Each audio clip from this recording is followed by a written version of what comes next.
తెలంగాణ నీటి ప్రయోజనాలకు ఏపీ గండి కొడుతుంటే రాష్ట్ర ప్రభుత్వం చోద్యం చూస్తుండడం దుర్మార్గమని ఎమ్మెల్యే హరీష్ రావు ఫైర్ అయ్యారు. కృష్ణా జలాలను ఏపీ అడ్డు అదుపు లేకుండా తరలించుకుపోతుంటే రేవంత్ రెడ్డి, ఉత్తమ్ కుమార్ రెడ్డి ఏం చేస్తున్నారని నిలదీశారు. 3 నెలలుగా నాగార్జున సాగర్ కుడి కాలువ నుంచి రోజుకు 10,000 క్యూసెక్లను ఏపీ తరలించుకుంటుంటే రాష్ట్ర ప్రభుత్వం ఎందుకు మౌనంగా ఉందని ప్రశ్నించారు. తెలంగాణ నీటి ప్రయోజనాలు కాంగ్రెస్ కు పట్టవా అని మండిపడ్డారు.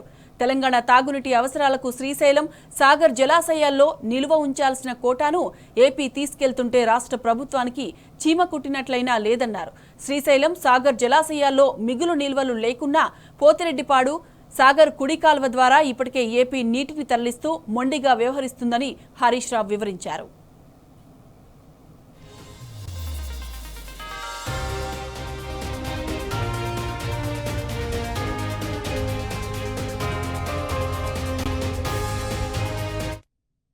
ప్రతి సంవత్సరం ఉమ్మడి ప్రాజెక్టులకు సంబంధించి నీటి వినియోగానికి కేఆర్ఎంబీ పరిధిలోని 3 మెన్ కమిటీ సమావేశం నిర్వహించాల్సి ఉంటుందని హరీష్ రావు గుర్తు చేశారు.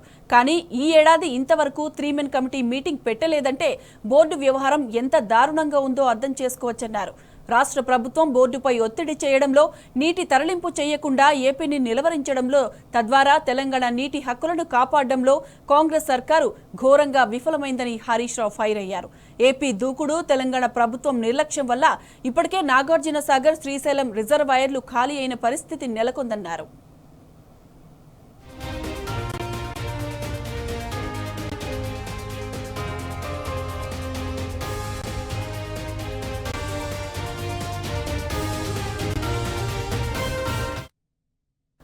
మరోవైపు వేసవి పూర్తిగా మొదలు కాలేదు. తెలంగాణ రైతులు నీళ్ల కోసం రోడ్డెక్కి ధర్నాలు చేస్తున్నారని హరీష్ రావు గుర్తు చేశారు. ఏపీ నీటి తరలింపును ఇప్పటికైనా అడ్డుకోకపోతే సాగర్ ఆయకట్టుకు ప్రమాదం ఏర్పడనుందన్నారు హరీష్ రావు. సాగర్లో నీటి మట్టం పడిపోతే హైదరాబాద్ నగరానికి తాగునీటి సమస్య సైతం ఏర్పడుతుందని, రాష్ట్ర ప్రభుత్వం తక్షణం స్పందించి ఏపీ నీటి దోపిడీని అడ్డుకోవాలని, ఈ మేరకు కృష్ణా బోర్డుపై ఒత్తిడి తేవాలని హరీష్ రావు డిమాండ్ చేశారు.